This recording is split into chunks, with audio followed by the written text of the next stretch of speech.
getting closer to puck drop here on Hockey Night in Canada from the studios in downtown Toronto. We're going to talk to the gentleman about the changes in league and the roles that owners play. First, let's check in with three of the big ones.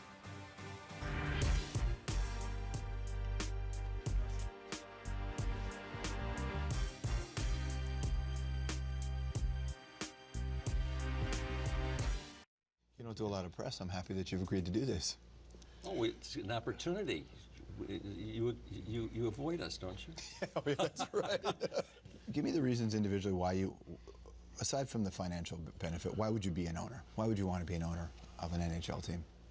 Just, you know, it's a very proud thing to be able to be an owner. I'm incredibly proud of it, and it's an honor. Why wouldn't you want to be an owner? I mean, I've never had more fun doing something in my life, and I've done a number of things, but this has been an experience that is so different. It's humbling. It's humbling, and it's sometimes the proudest times in your life.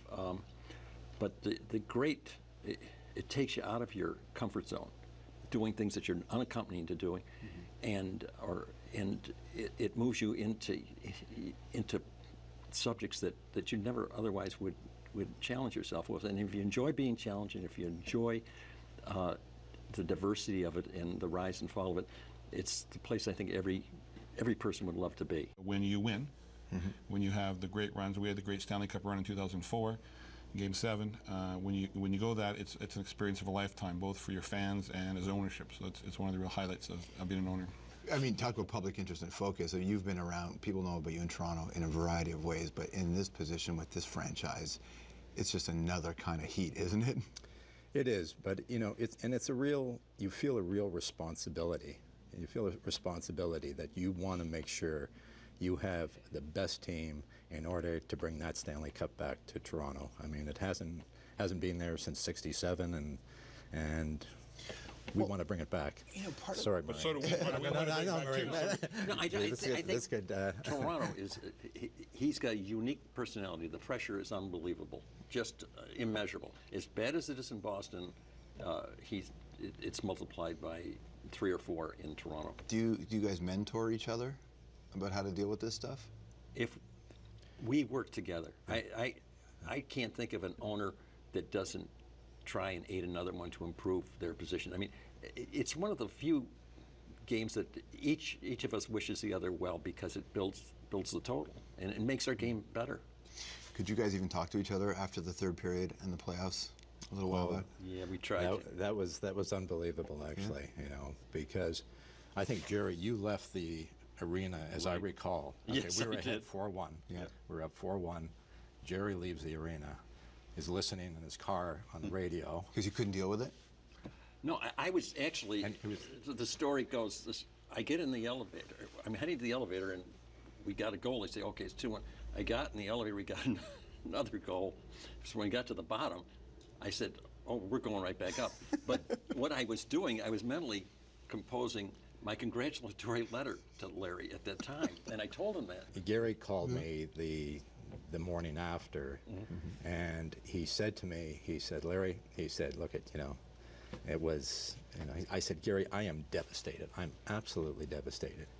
He said, Larry, he said, every time I call you and you haven't won the Stanley Cup, he says, you're going to be devastated. He said, no matter where it is, he says, you're going to be devastated. And How do you guys talk about how important winning is to you, and how do you, and being a public steward, right?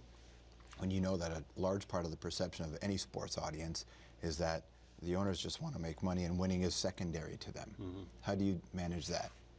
The Jacobs are the stewards of the Boston team. That Boston team is owned by Boston. I mean, and once you think it's you, you've got issues. You have to realize that you're a steward of something that really belongs to that community that you're serving. Their interest takes this beyond anything. How close are you to your players, and do you have to walk a fine line? I've got a very nice relationship with our players, and it's something they're just part of the family. They really are. We embrace them, and they play hard. These guys, they earn every dollar that they make there. I'm telling you, these guys they're wonderful, wonderful people. I think ownership sometimes gets in trouble when they try to establish a relationship which interferes with the professional management. This is, as he says, it's a business. And I remember one person say, this was years ago, and another is, Jerry, it's a sport, it's not a business. Well, when you start at $6, $7, $8 million a player, it's a business. And you've got to let the business people run the course. Back in '75, when I purchased it, it was a much more minor league than it is today. The media rights and things like that have exploded exponentially. This team was owned by Store Broadcasting, meaning the Bruins were back then.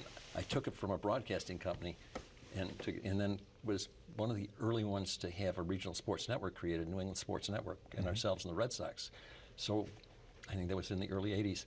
So we ourselves created a network that's pretty solid and well received, well before others. Is that why you tried to one-up Jeremy? Instead of being owned by one former broadcaster, you want to be owned by two former broadcasters, two broadcasting companies?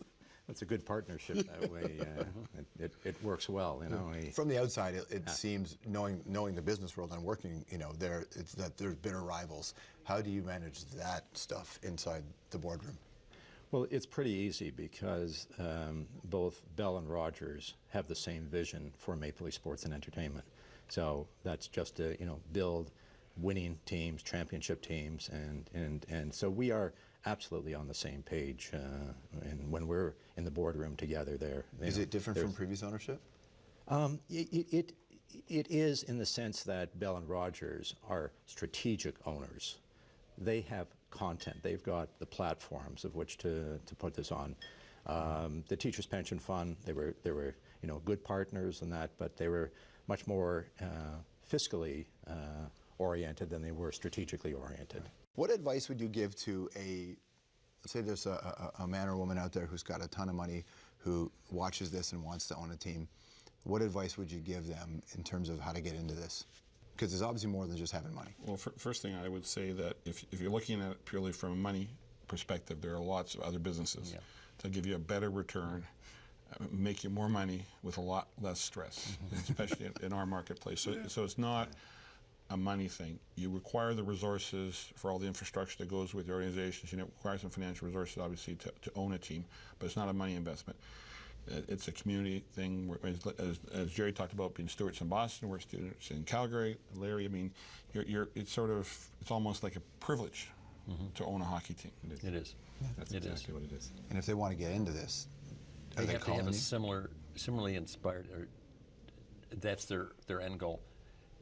The other thing that's really important here, there's only one way to come into a sport, especially in this sport, and you have to go through the commissioner's office on this, because they're going to look at you and it's no use bringing somebody in after you've cooked a deal and he says, no, he doesn't pass what we need. So it's the best ways to come in through the top of this. As opposed to playing it out in the press or trying other...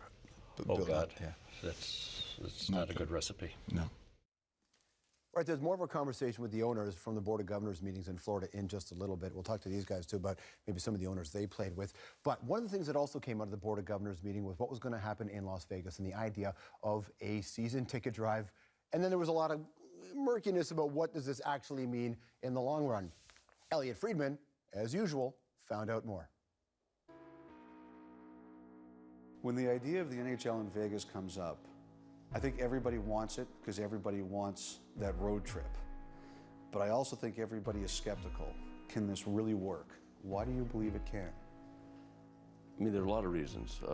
First, Las Vegas is a big town now, 2.3 million people. And it's not just a tourist town, a casino town. It's a town that has lots of other businesses there. It's a real community. Schools, churches, sports. It's an avid sports town. The Wranglers have done well in Las Vegas without really having a decent venue. We are very confident that Las Vegas is ready for hockey. Ticket packages. The last team to move was Winnipeg, or enter the league was Winnipeg. They charged for regular seats between $39 and $129, and you had to commit for 3 to 5 years. How will that compare to what you guys do? Right on the money. It's precisely the same. We want to have our tickets priced so we're at the league average, and that's one of the commitments we've made to the league, that we're going to sell tickets for that average of $62 to $65 a seat. But we need to have the $39 seats and we need to have the $120 seats to average everything out. And we do want to have these 3 to 5 year packages, but we're going to probably be a little more open about having 1 and 2 year packages to start with. So this is the secret stairwell to the wine cellar? This is the secret stairwell to the wine cellar. There we go. Now, I understand that there's something on the stairwell here that's going to appeal to Canadian hockey fans. I think the your Canadian viewers are going to like this. So this is an autographed Gretzky jersey, and you also have an autographed photo from the last game he played in the NHL. What's your tie-in with him? You know, Wayne's just a friend. We met him. We met through another mutual friend. We're actually making wine in the United States for Wayne, and we're selling the wine throughout the United States. We don't sell it in Canada, but a Chardonnay and a Sauv Blanc. And I'm proud to say Wayne's a friend. He's a great guy. I think the question that people are going to have is, he wants to get back in the NHL. He should be back in the NHL. If you get a team, will he be involved? You know, I've always felt that it's bad luck to start planning too far in advance. But Wayne is an advisor, and he's an advisor today, and I'm sure he'll be very helpful to us as we go forward. I'm assuming at the end of this, if Las Vegas gets a team, there'll be a name the team contest, but you have a preference, something that you would like to see. What is it? Well, I love the name Black Knights because I was a West Point guy. I went to Army. It's close to my heart, and the Black Knight, many people don't know this, is actually the good knight, and I think Black Knights would be a great name. And when was the first time you really believed that this was possible? I would say that it was an idea a year ago. It was evolving 6 months ago. I met with the executive committee about 6 months ago.